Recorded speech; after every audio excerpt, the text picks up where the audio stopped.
I got a call from Jackie Stevens of Stevens Brook Wines to give her a hand in doing some Beaumays. I was interested in the Verdelho and it came out at 12.2. So it was back to the shed and clean everything up to get ready to pick the next day. We've got here the tubs that we crush into. I also pumped up all the tyres on the trolleys and checked the cool room out, and it's all ready to go. You can see the trolleys are on wheels so they can be easily moved around. And here we are, we're ready to go the next morning at 7 AM. The trailer holds 24 by 20 litre pails, and we always pick early. We're at Jackie's now, and here's the team. We've got 6 people, and we're about to pick the Verdelho. It's taken us 2 hours, and it's pretty hot already. So the boys are putting the tops on, tying it down, and now we're back at the shed, removing the tops, and we'll start destemming any moment. Here they are, putting the 20 litre pails into the crusher destemmer.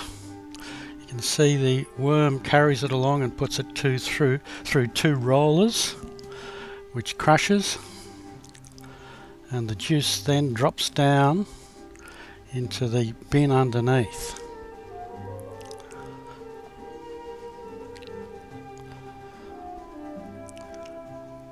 The stems are thrown out to the back and end up in a wheelbarrow.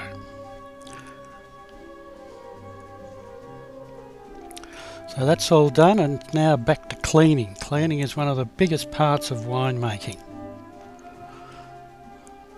So we're cleaning the pails, ready for the next pick. And here we are, everything is mulched. Here are the stalks going into the mulch area, and the pomace also goes in there. Everything that we get is mulched. So it's back to cleaning. Got the good high pressure washer here, cleaning down the crusher destemmer. And here we are back to the juice, and we need to put in some potassium metabisulfite. We put in 3 teaspoons, which is about 20 gram. We then plunge the grape juice, make sure it's homogeneous. Check the Beaumay. The Beaumay came out at 12.8. Get the press ready, check the platens, and then put some plastic around the basket to stop any squirting out. The basket is a stainless steel perforated basket. I started off with the wooden one, but this one has a greater drainage area and is more efficient.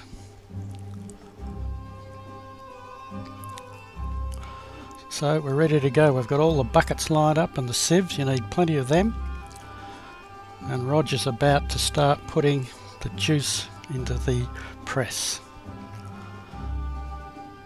You can see it flowing through. It's bright green. That's due to the amount of pectin in the grapes.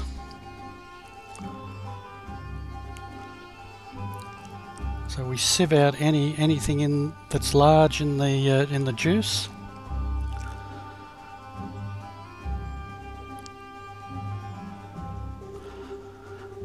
And once we get it up to a reasonable level, we start pressing out. You can see the juice is now quite clear. That's because it's coming through the grapes underneath, and it tends to act as a filter. I'm now measuring out some pectinase. Pectinase is put in. It's an enzyme which changes the charge on the pectin from positive sum to negative and allows it to flocculate. I'm putting in 2 gram per 100 litre of juice.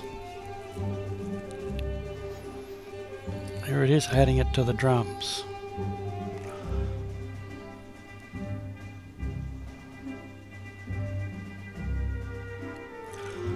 Now we have to clean the press, so that involves getting the basket off and removing the stems.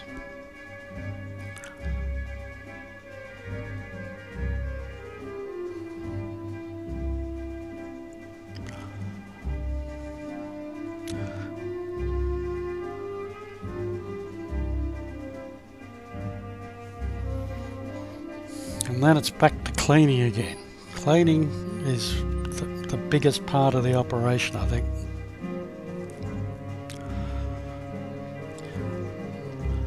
I have a large rainwater tank area. There's 3 tanks, and here I am checking or standardising the pH meter. pH is critical in wine making. You need to control the pH because that's dependent on the amount of free sulphur that you end up with in the wine, and that stabilises it. So I stabilise it with potassium metabisulfite. I use 2 buffers, a 7 and a 4. Then you need to go down and check the wine. First thing to do is check the temperature, because it's temperature dependent.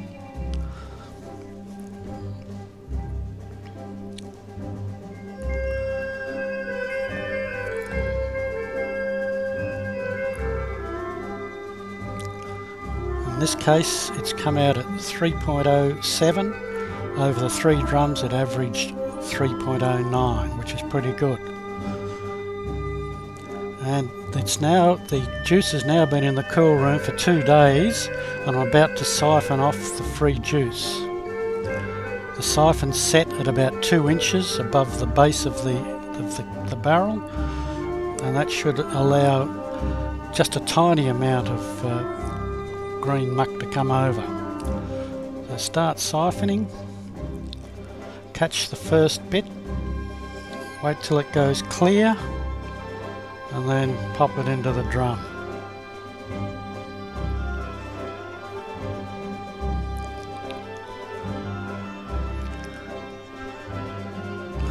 I use butterfly bungs in the drums. These allow the CO2 escape when the ferment is taking place. So here we go, we're at the end, so just run it back into the drum and we'll recover what's left and put it into a container so we can siphon off any that's left, clear juice that's left.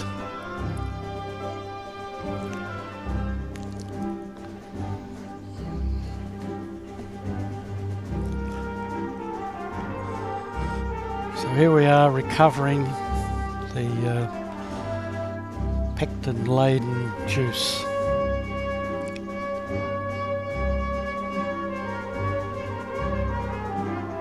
Once again, back to cleaning the drums. Everything needs to be clean. Not only do they have to be rinsed, they have to be then boiled up with caustic to ensure absolute cleanliness.